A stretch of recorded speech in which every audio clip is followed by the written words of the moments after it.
Good morning students. Today we are learning chapter number 7 congruence of triangles. तो congruence of triangles के बारे में मैं आपको इसके मेन पॉइंट जो है वो आपको एक्सप्लेन करूँगा। So listen it carefully.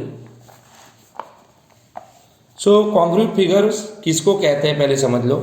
So if two figures with same shape and same size, if two figures with same shape and same size are called congruent figures. दो फिगर जो होगी दोनों का शेप भी सेम हो, दोनों की साइज भी सेम हो, so that they are called congruent figures. तो आगे ऐसी फिगर आएगी जिसमें दोनों की साइज दोनों का शेप सेम होगा तो उसको कॉन्ग्रुएंट फिगर कहा जाएगा। Then two line segment are said to be congruent if they have same length. दो लाइन सेगमेंट कब कॉन्ग्रुएंट कहे जाएंगे? अगर दोनों की लेंथ सेम होगी। तो जैसे कि मैं आपको एक एग्जांपल यहाँ पे दिखाऊं। सो यहाँ पे दो फिगर है। Here you can see triangle A B C and triangle X Y Z. 2.5 centimetre, 2 centimetre, 2 centimetre, 1.5 centimetre है, ये भी 1.5 सेंटीमीटर है। तो दोनों फिगर सेम टू सेम है, दोनों के मेजरमेंट भी सेम टू सेम है, तो दोनों शेप भी सेम हुए, दोनों साइज भी सेम हुए। सो ये दोनों फिगर को क्या कहा जाएगा? Congruent figure. As it is A B जो है और एक्स वाई की लेंथ सेम है, तो अगर लेंथ सेम होगी तो A B and X Y क्या कहे जाएंगे? कॉन्ग्रुएंट कहे जाएंगे। As it is B C and Y Z congruent कहे जाएंगे, A C and X Z भी कॉन्ग्रुएंट कहे जाएंगे अगर उनके मेजरमेंट सेम हो तो आपको पता चल गया होगा ये। As it is if the measures of two angles are same then they are said to be congruent. ये मैंने आपको समझा दिया।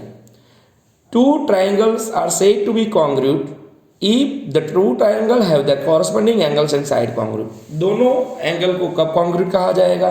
अगर दोनों की साइड और दोनों के एंगल भी कॉन्ग्रुएंट मतलब इक्वल हो गए तो।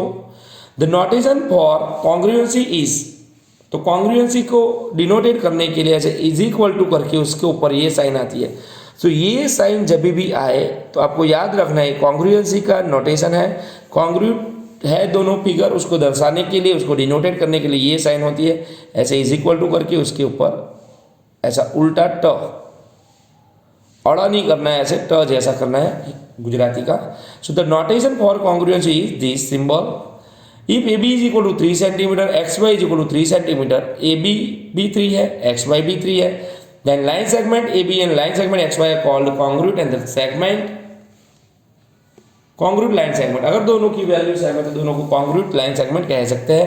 And it is represented by A B congruent X Y. तो ए बी का भी 3 वैल्यू है, एक्स वाई की भी वैल्यू 3 सेंटीमीटर, दोनों को बीच में ये सिंबल कब रखा जाएगा? अगर दोनों की वैल्यू सेम है तो। So it is called A B congruent X Y. So here we have a four congruent condition. तो यहाँ कॉन्ग्रुएंसी की 4 कंडीशन आपको सीखनी है। First one S S S. S का मीनिंग है साइड।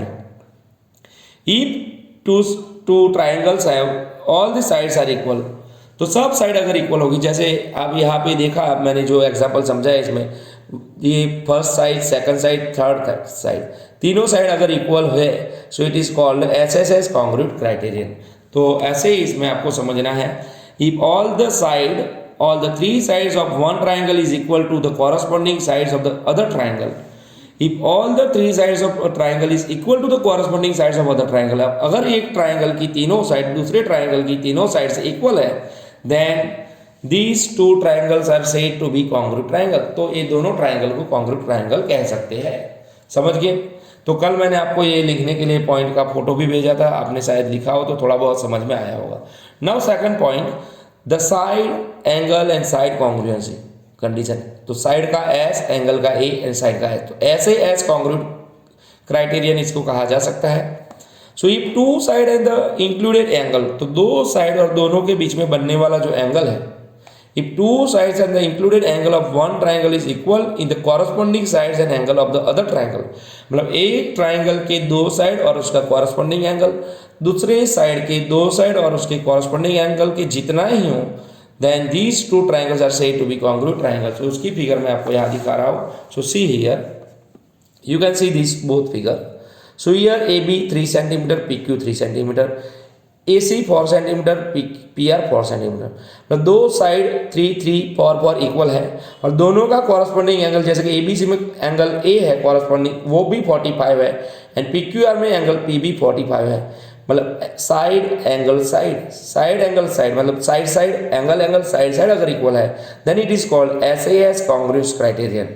तो ये जो डिफाइन हुई SAS कॉन्ग्रुएंस क्राइटेरियन में, मतलब ये तीन चीज़ें अगर इक्वल होगी तो बाकी के जितने भी उसके साइड और एंगल है वो अपने आप इक्वल हो जाएंगे। As it is third condition is angle side angle congruency condition. So दो एंगल और उसके कॉरस्पॉन्डिंग साइड अगर इक्वल होगी, so if two angles and the included side of one triangle is equal to the corresponding angle, two angle, दो angle हो गए आसपास और बीच की साइड, corresponding एंगल की भी ऐसा ही होगा, corresponding angle and side of the two other triangle, then these two triangles are said to be congruent triangle। तो उसका भी मैं आपको एग्जांपल फिगर के साथ दिखा रहा हूं। तो देखो दो एंगल और बीच में साइड है, you can see here 45, 55 and 3 centimetre. So यहाँ पे देखो 45, 55 एंड 3 सेंटीमीटर। सो ये साइड है, ये साइड भी 3 सेंटीमीटर, उसकी एक साइड 55, एक साइड 55, दूसरी साइड 45, 45।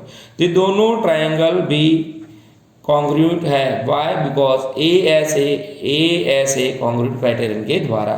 सो ये आप समझ गए होंगे ASA कैसे यहाँ पे आया। तो तीन पार्ट इक्वल है तो बाकी के तीन अपने आप इक्वल हो जाएंगे। As it is next the right angle hypotenuse and side congruency condition. RHS, R means right angle, H means hypotenuse and S means side. तो दोनों दो ट्राइंगल के राइट एंगल हो, दोनों राइट एंगल ट्राइंगल हो, दोनों का हाइपोटेन्यूस सेम हो, दोनों की एक साइड सेम हो। So if the hypotenuse and side of one right triangle is equal to the hypotenuse and one side another right angle, then these two triangles are congruent। तो as it is दो right angle triangle हो गए, दोनों के hypotenuse और एक side दोनों की इक्वल होगी, then it is called right angle hypotenuse side congruence condition, मतलब RHS कॉन्ग्रुएंट क्राइटेरियन है। तो ये मैंने आपको जो डिफाइन समझाई है, डिफाइन एग्जाम में आती भी है, डिफाइन नहीं मतलब पॉइंट है। सो ये कॉन्ग्रुएंसी कंडीशन एग्जाम में आ सकती है, तो आपको ये रिमेंबर करनी है। तो मैंने इसका फोटो कल आपको भेजा था जो आपको कंपलसरी लिखना है, और पॉइंट मैंने समझाया वो आपको अच्छे से समझने हैं। तो नेक्स्ट टाइम मैं आपको एक्सरसाइज समझाऊंगा। Thank you.